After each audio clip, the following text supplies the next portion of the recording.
Snap Judgment Studios.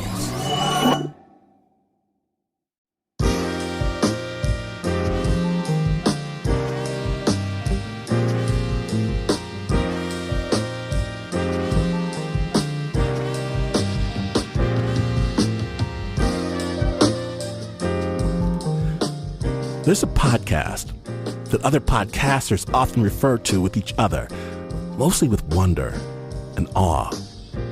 Other times with anger, because the subjects that Love and Radio, under its creator Nick Kolk, choose to focus on, subjects are often odd, weird, strange. So just imagine my trepidation when Nick calls to inquire about featuring me on his show. Specifically, he wants to know about my life growing up in an apocalyptic, end-of-days, white supremacist Jesus cult, a cult led by one man, Herbert Armstrong. Or as he called himself, Herbert W. Armstrong. I later learned the W doesn't really stand for anything. And Nick wants to go deep.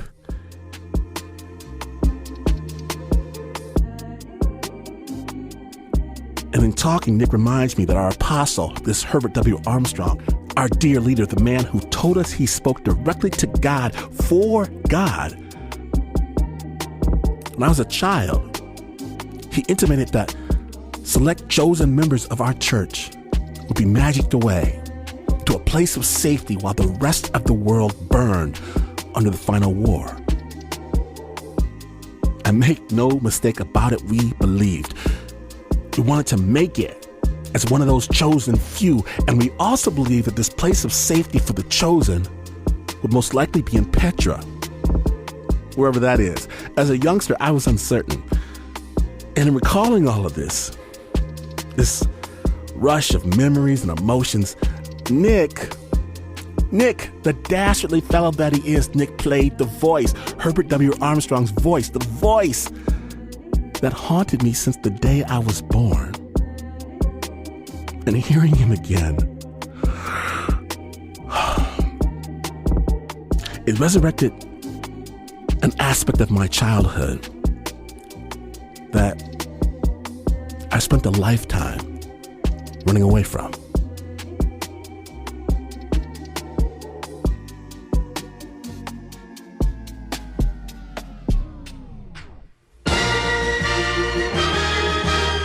The following is a special presentation of The World Tomorrow with Herbert W. Armstrong.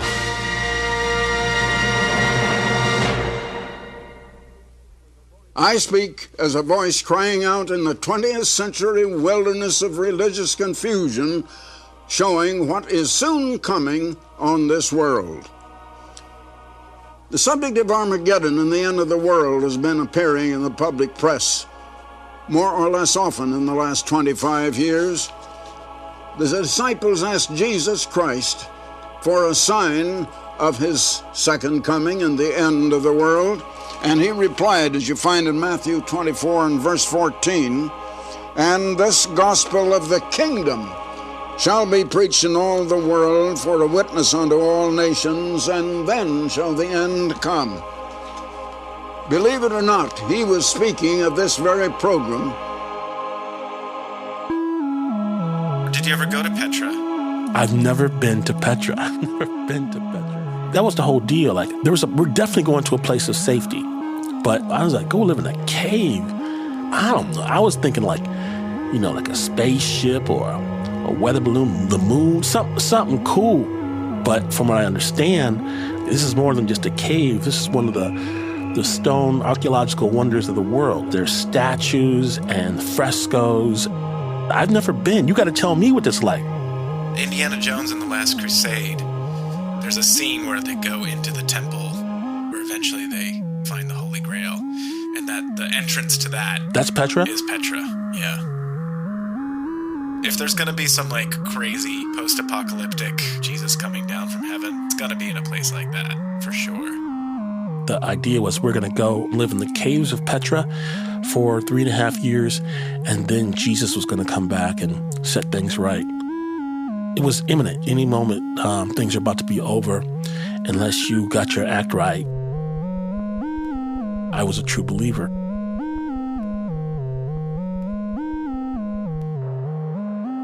From Luminary, you're listening to Love and Radio. I'm Nick Kolk. Today's episode, The World Tomorrow, featuring Glynn Washington.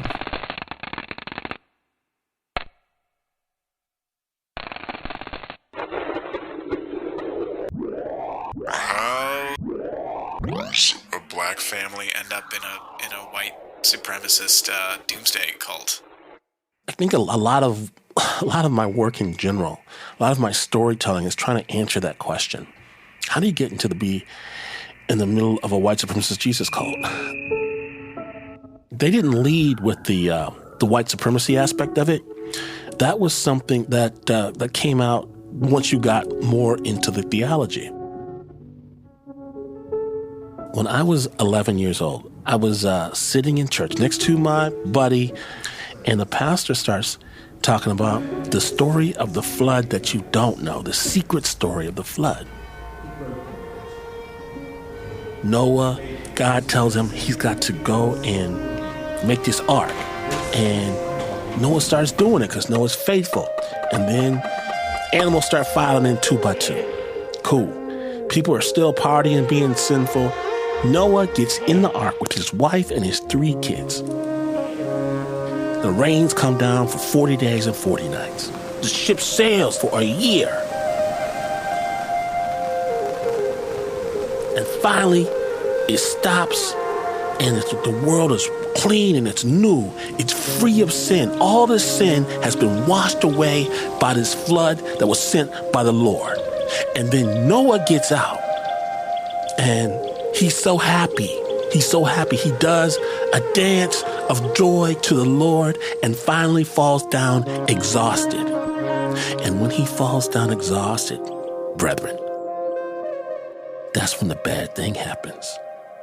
One of his sons who was on that boat with him, one of his sons defiles him, does something evil to his body when he is in a sense of slumber. It is a terrible, terrible, terrible thing.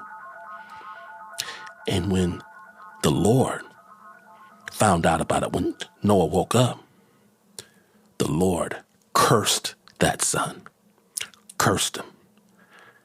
And brethren, you can see the effects of that curse here today, because that curse is the color of a black man's skin, because they are the descendants of the person of the son who committed that evil deed against Noah. Yeah, that's what I heard. I was 11 or 12 years old.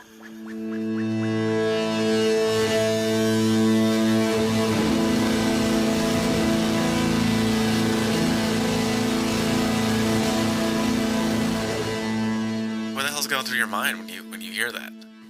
I'm thinking it's bullshit, but again, I'm 11. I'm 12. I don't have a conception of the Bible. I don't feel like enough of authority to be able to push back as much as my feelings want me to. Here's the dirty thing. This is the secret part. Is that as pernicious and evil an impact that the lie of white superiority has on white people,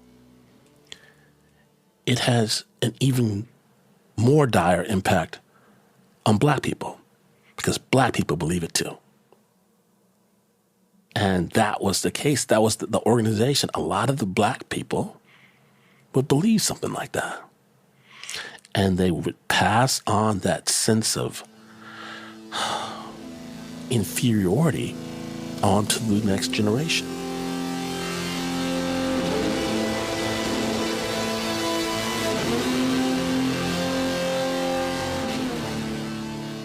Even now, I feel sometimes that me fighting that feel like you're shadow boxing.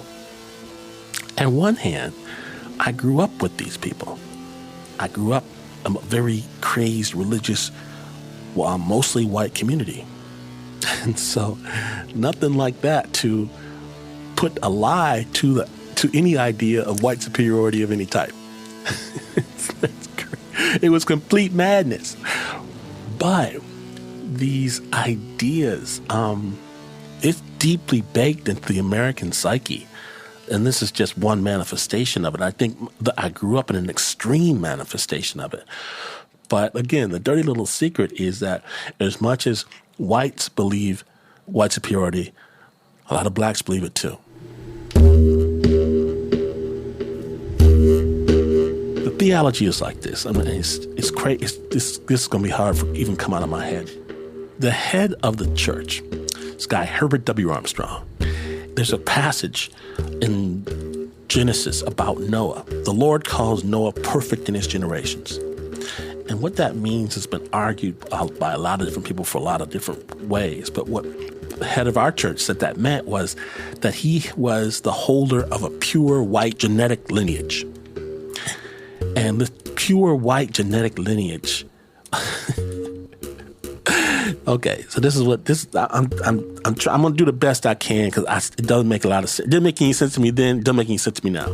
Somehow, like this guy, Herbert W. Armstrong, was a recipient of this unbroken strain of pure white genetic lineage, and somehow he traced his heritage to the House of Windsor, and through the House of Windsor, he traced his lineage back to Jesus. And from Jesus, he traced it back to Noah. And from Noah, he traced it back to Adam. It was this pure, unbroken white strain that resulted in the head of our organization, Herbert W. Armstrong. Now, what I did speak to my father, my parents about, was like, that don't make no damn sense. And my father, to his credit, said, yes, this is stupid. We wrote a biblical research paper and sent it in to the headquarters of our church in Pasadena, California, because all good cults are based in California. We sent it in there. They said there were this august group of biblical scholars was going to get back to us, and they eventually sent us a form letter. But that was kind of the beginning of the end for me, actually. I just thought that the racial thing was insane. And now, this is a recent revelation to myself. I think, had it not been for this extreme racist aspect of that church, if I didn't have to confront it so directly, so personally as a black person, that I might have stayed in it longer than I did. In that sense, I'm almost happy that the racism forced me out. I think that might be the first time that I've ever heard someone find some silver lining in racism. Well, it was a hard one. And I tell these stories to my kids and they're like, what in the world are you talking about? This is mad crazy. And it is mad crazy. And I want them to think it is crazy because it is. And it is hard to go back and say what the silver linings are. But everything was so internalized. That sense of otherness, of being an outsider, even though I was born into this group.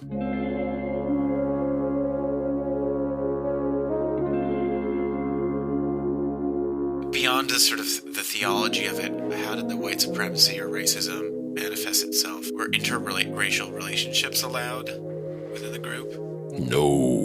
No, and that was a big deal for me because I'm a young kid. I'm heterosexual male, like the ladies. Love brown ladies in my area. There weren't any. So at one point, there's a church camp. Go away for 3 weeks for this church camp. I think it was 14 or 15. And they have a dance. Now, they pull you aside and they tell you, you're not allowed to dance with anybody, and you're not allowed to sit next to a girl of another race. And I'm just like, what? Really? I mean, I know I heard it. I know y'all said it, but how can this really be? I'm there. There might be 3 other black girls, and there's hundreds of white people. I'm sitting there looking stupid, kind of going, this stinks. This is not for me. And the cutest, most darling, beautiful girl, white girl, comes up to me and asks me if I want to dance.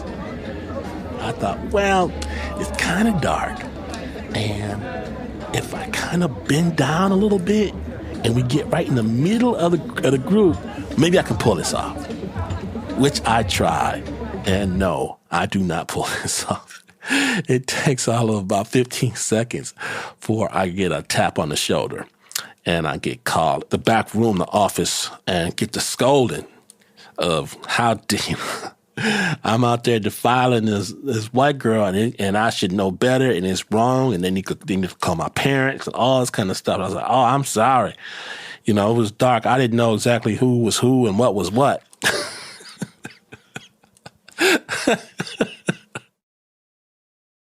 Did you ever keep your personal history a secret as an adult, or were you always upfront about it? No, this is the thing. It's like I was an outsider within that group that I grew up in, but I was very much in the group. But as a black kid, you got on the edges of it. And then when I realized I was leaving, I had to go away, and I wanted to build a life outside of it. I was going to go to college. And I go, and I'm an alien on top of an alien. I had to fake normalcy. Like, I had never been to a birthday party. Birthday parties were not allowed. You couldn't celebrate your own birthday.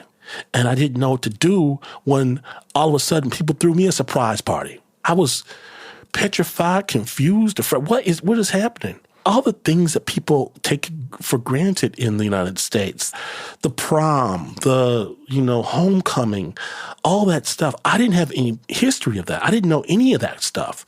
I didn't have a high school experience that paralleled anyone, because everything that we did, I had to be in church. I never went to a football game. I never asked a girl to dance. I never did any of that stuff. And I had to pretend like I was like everybody else.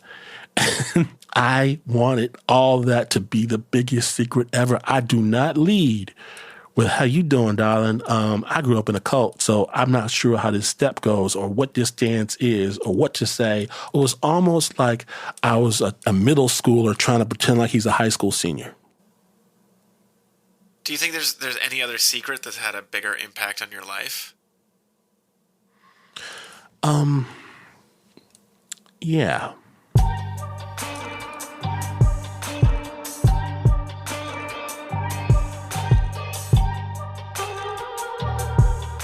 Oh, we've just gotten started. Snap's Love and Radio special, The World Tomorrow, continues in just a moment. Stay tuned.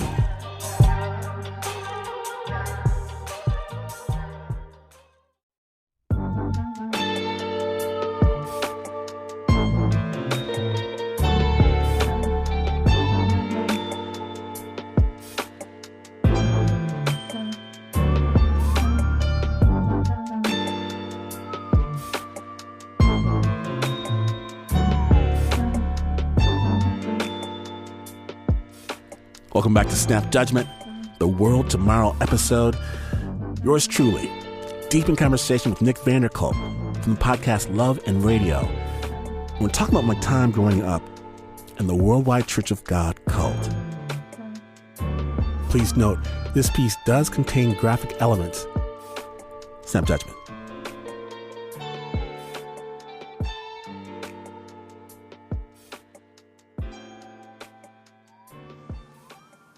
Do you think there's any other secret that's had a bigger impact on your life? Yeah.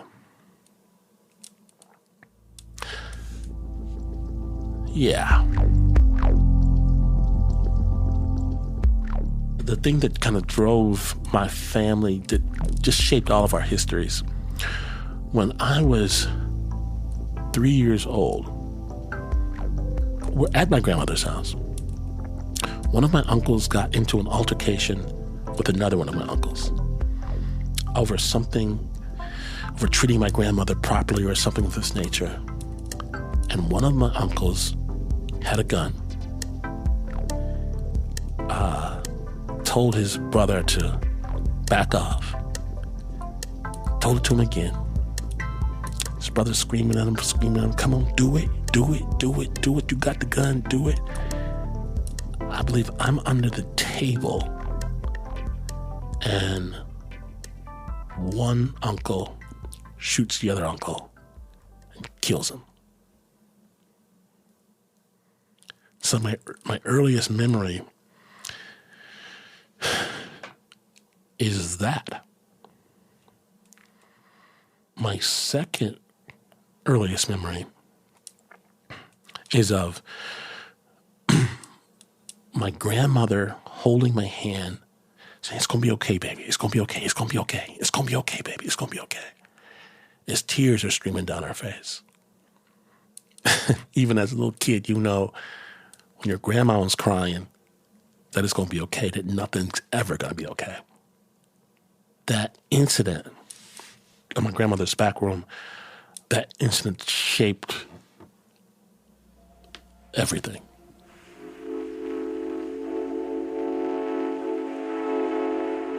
It gave the impetus for us to leave Detroit and leave my family behind. I was kind of ripped from that bosom of a big, warm family. It drove, I think, my parents to try to set up a barrier between that family and us. The way they did it was through this wacky church. I wonder if we would have ever have been involved with all that craziness if the bullet missed. Or, you know, when something like that happens, you can trace the ramifications for generations. My uncle who pulled the trigger, he might as well have aimed it at himself because it took 2 lives.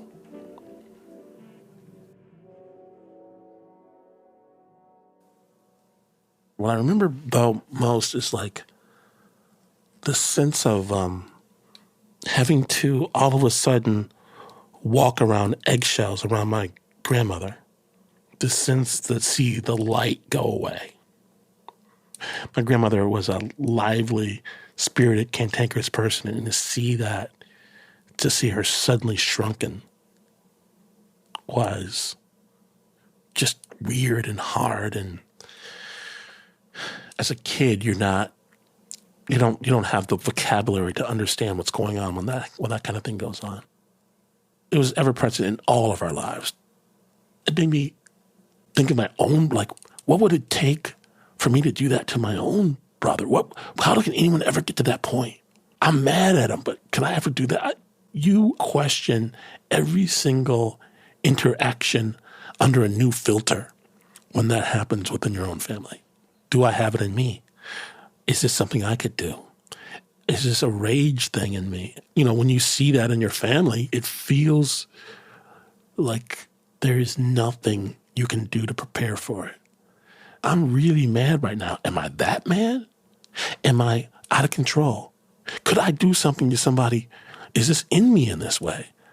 Am I crazy? Certainly some of my people have acted crazy in the past. Am I one of them? Am I immune?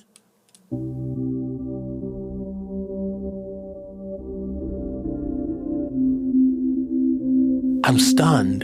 The white people that I grew up with don't recognize the extreme racist environment that we grew up in. We didn't really have any racism growing up. What?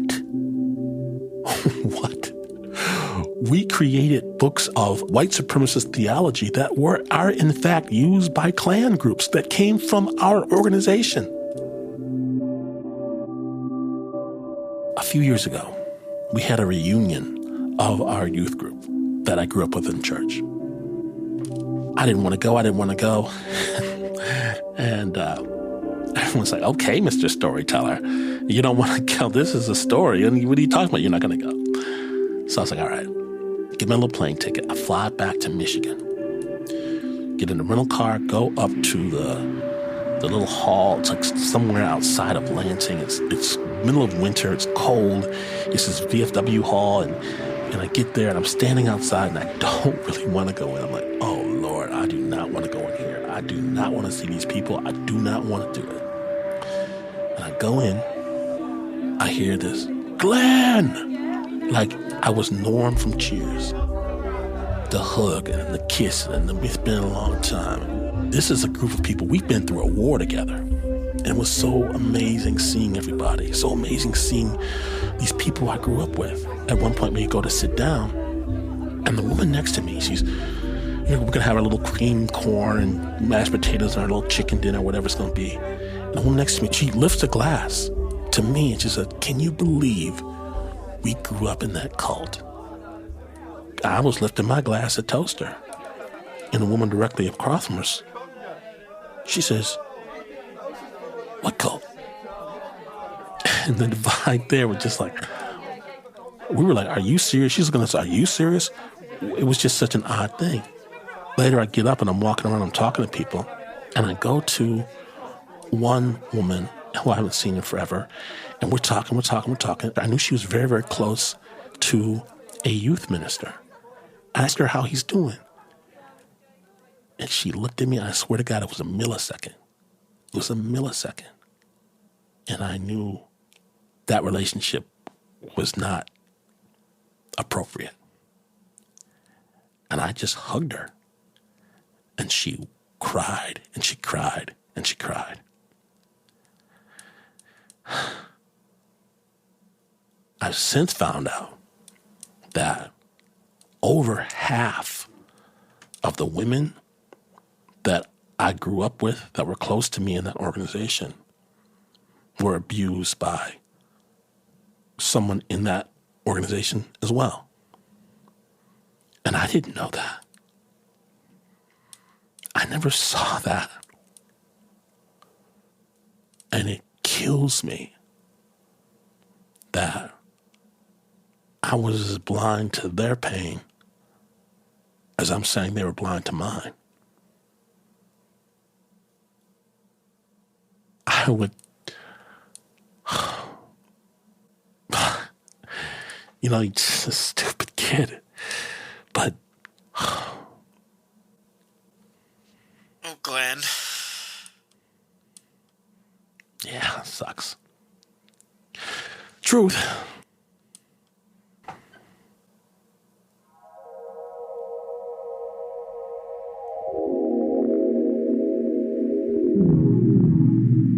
Nick, I don't have the psychological terminology for this, but I know that if you talk to anyone on the street, anyone, pick any person at random, and you ask them what their story is, more often than not, they're going to tell you a story of trauma. It's crazy. Look, what's your story? And if you really get a real answer out of them, it's a story of trauma. And it stops at a point of trauma. They will stop. Their story they're telling themselves about themselves stops in a point of trauma. So one of these days I'm going to write a book called Narrative Therapy, because really that's all it is. It's like, how do you tell yourself your own story? How do you move past that trauma? I think one of the first things you got to do is decide what your story is and what you want your story to be. What do you want it to be?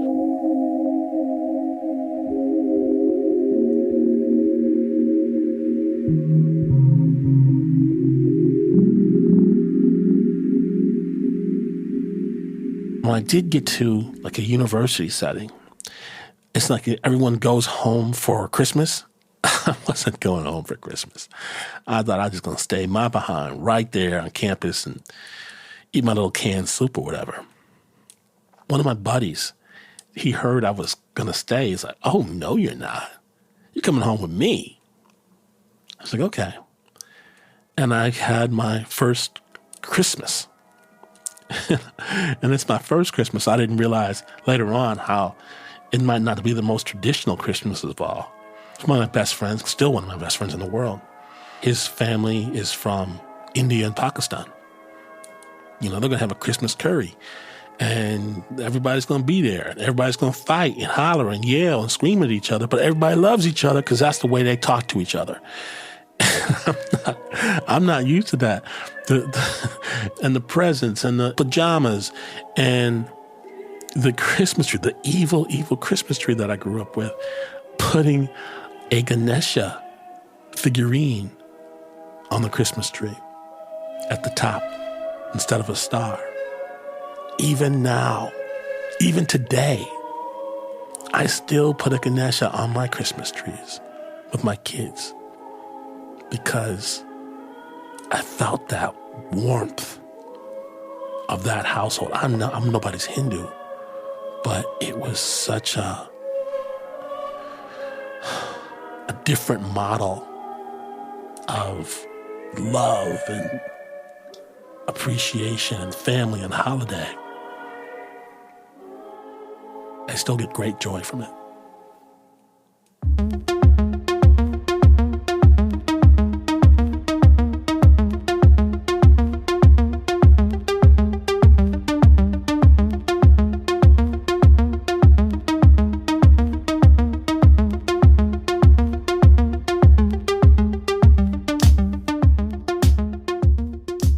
This episode was produced by Andrew Gill, Nicki Stein, and Phil Dmochowski. And of course, it featured the voice of Glynn Washington, the host of the public radio show Snap Judgment, as well as their scary spin-off, the Luminary exclusive Spooked. For more information about the music we feature on the show, stunning episode art, and transcripts, please visit our website, loveandradio.org. Love and Radio's producer is Phil Dmochowski. Stephen Jackson is our contributing editor. We are brought to you by Luminary and made possible thanks to its subscribers. Thank you. Sure to check out our brand new Secrets Hotline podcast online at secretshotline.org, on Instagram at The Secrets Hotline, on the Luminary app, and for free wherever you find your podcasts.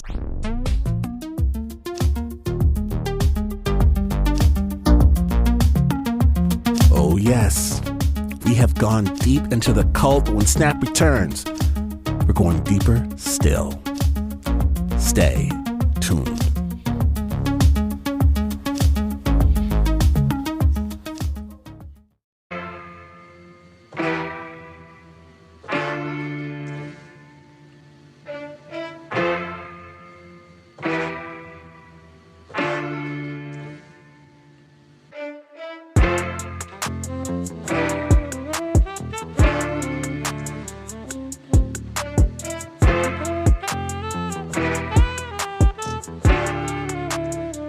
Welcome back to Snap Judgment, the World Tomorrow episode.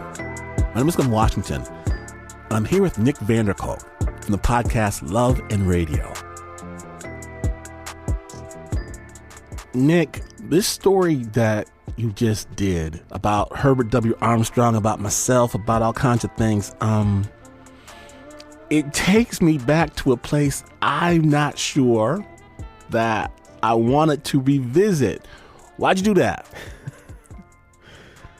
Well, I don't know how you feel about this, Glenn, but I feel like in our line of work, it requires a really weird mix of deep empathy and complete sociopathy. You have to have deep feelings for how people are experiencing things, but also push them through to bleed, for the public to some degree. Nick, I feel like that the name Love and Radio is somewhat a misnomer, because so often on your show we get to meet a monster. And are you calling yourself a monster, Glenn? I am not calling myself a monster. I was but a wee lad when this story that you just told unfolded. I was but a wee when I would maybe become a monster later on. You can ask the staff around here if that's the case. But oftentimes on your show, I'm feeling neither love nor radio. There's a sense of dread that centers on some very amazing, sometimes very twisted characters. And the story that we just heard, that character has since passed away, I think, Herbert W. Armstrong. What did you learn about this guy? Like, I knew him just as this symbol, this head of our church, this man who spoke to the Lord, this guy who had the truth, this person who inspired all this awe and reverence and such. You came at this from a different angle. When you think about this guy, who did you meet? To me, he's less interesting, I think, than you are, to be honest with you. I've covered a lot of kind of cults on the show and cult leaders and how they gain a following. To me, I think in the whole reason that I wanted to talk about this with you in the first place is that central question of, how does a black family join a white supremacist cult, And so I feel like I learned way more about you, Glynn, than I did about him.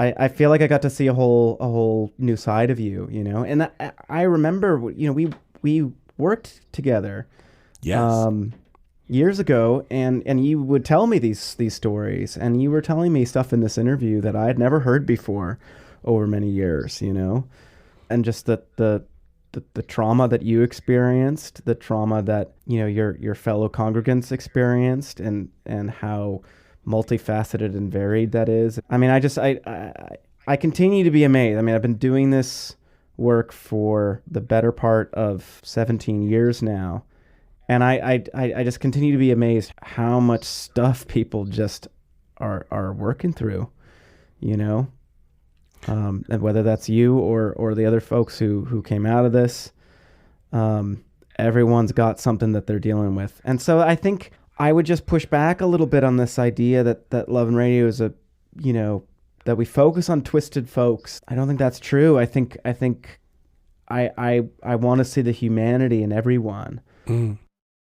It's funny that you bring it back to that central question of this interview, which was, how did a black family end up in a white supremacist Jesus cult? And we did this interview, and you did your research. I'm listening to this piece from start to finish, and I guess I don't know exactly still why that happened. And you have a external viewpoint on this story. Why do you imagine that a black family ended up with the Herbert W. Armstrong crew? I mean, the impression that you left with me was this incident with your uncle, that was a driving force and kind of uprooted you from your life. And I think when any individual or a family gets uprooted like that, someone who comes along who offers a clear vision of the future, even if it's a crazy one, I think that can become much more appealing. So I don't know, but I do know that when people are uprooted, that's the time. That's when the vulnerability occurs. And so even if a group has a message that's racist or weird or anything that might turn someone off, if they're speaking with a level of certainty, that creates a grounding for people that I think if you're ungrounded, it satisfies a need. Yeah. I feel like there definitely was a level of certainty, a level of we know what's coming next, a very sort of bifurcated view of the world. And I also know that Nick Vanderkolk's storytelling doesn't have oftentimes a clear ending or a pat answer. What are you looking for at the end of a story? I think I want to be surprised, By the end of the story, I want to feel like I've gone outside my comfort zone. By the end of the story, I want to feel like I've walked away with a different understanding of a person. And I feel like I got that with you, We've known each other for a long time. Well, you used to be a Snap Judgment story producer. We've spoken about a lot of these issues. I guess I'm wondering, what about it surprised you? I think the story of your uncle and how you tied that in to that experience.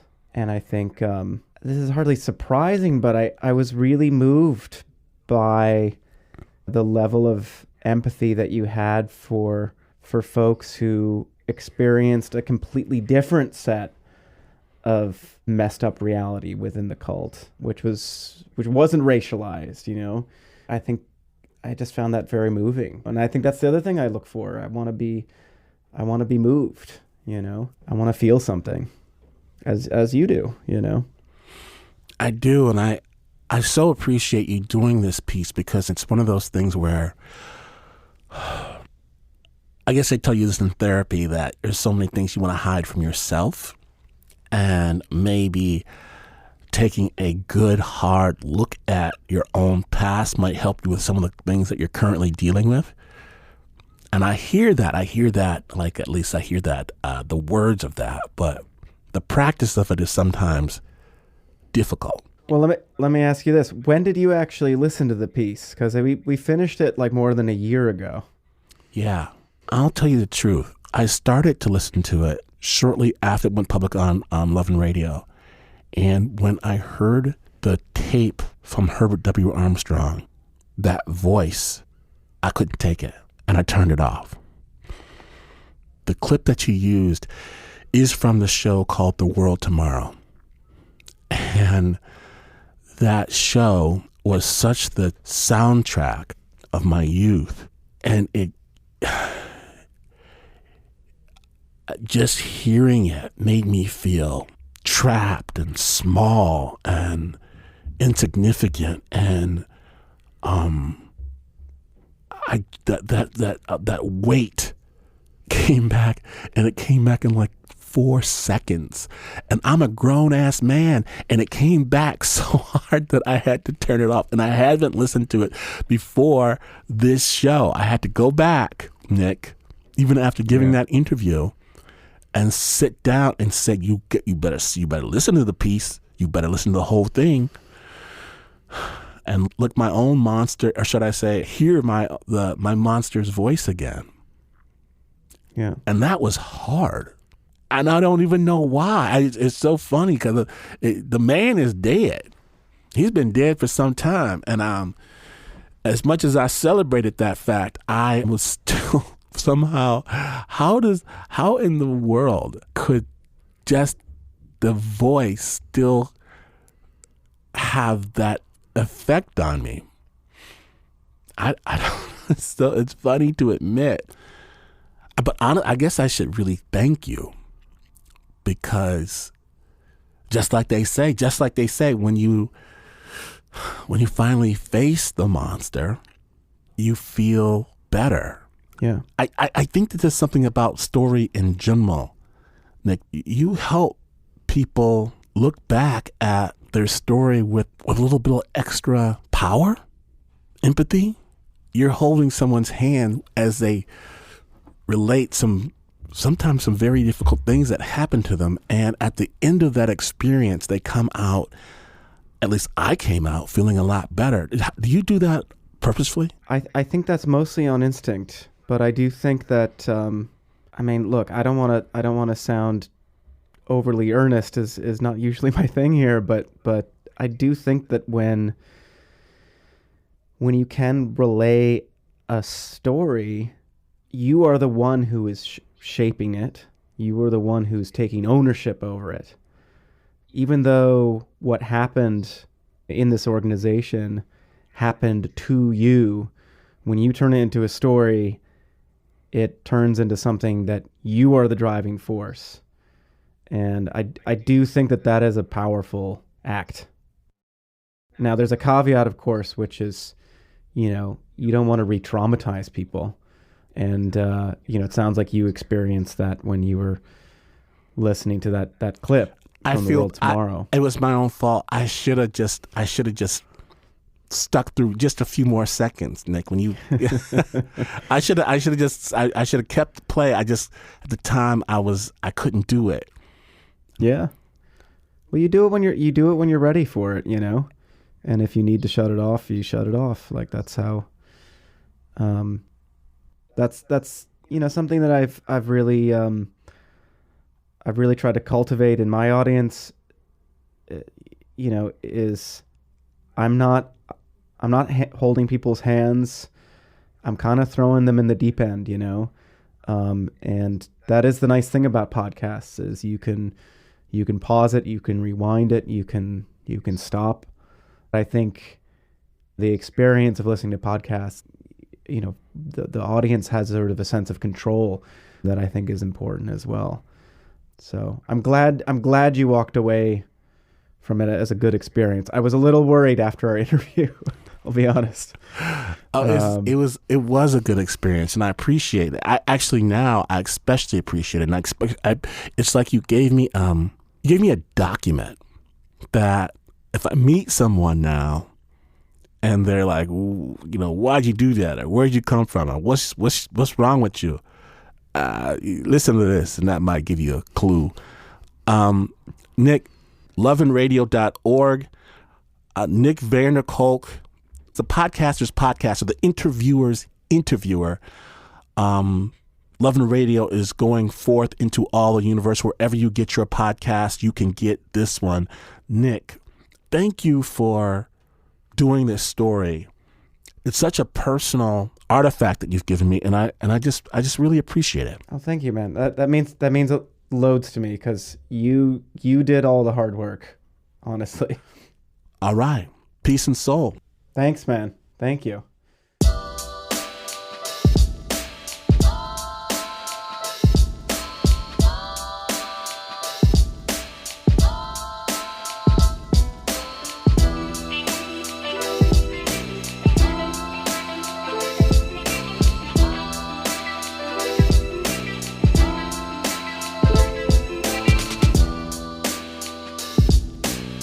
Love and Radio, one of the OG podcasts. It's about to go public with a brand new season of shows you've never heard before. Wherever you get your podcasts, get this one. Love and Radio.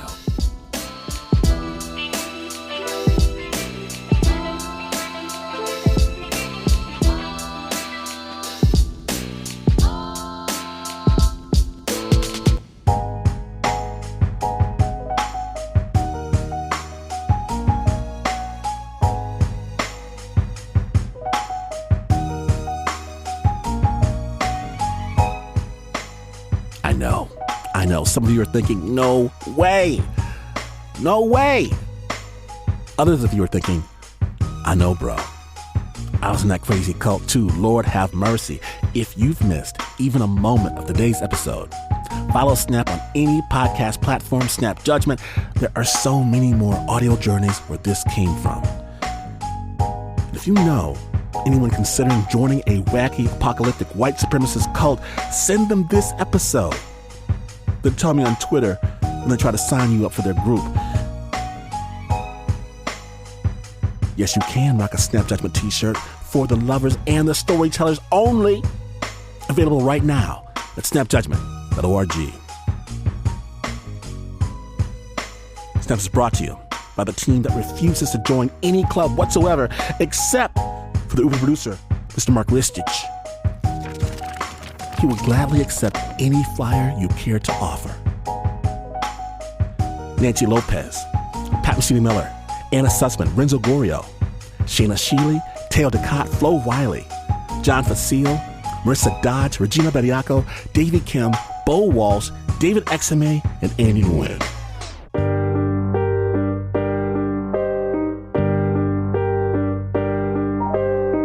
And this is not the news. No way is this the news. In fact, you could set up camp in the caves of Petra to wait out the last days. At least until security arrives. And still, not be as far away from the news as this is. But this is PRX.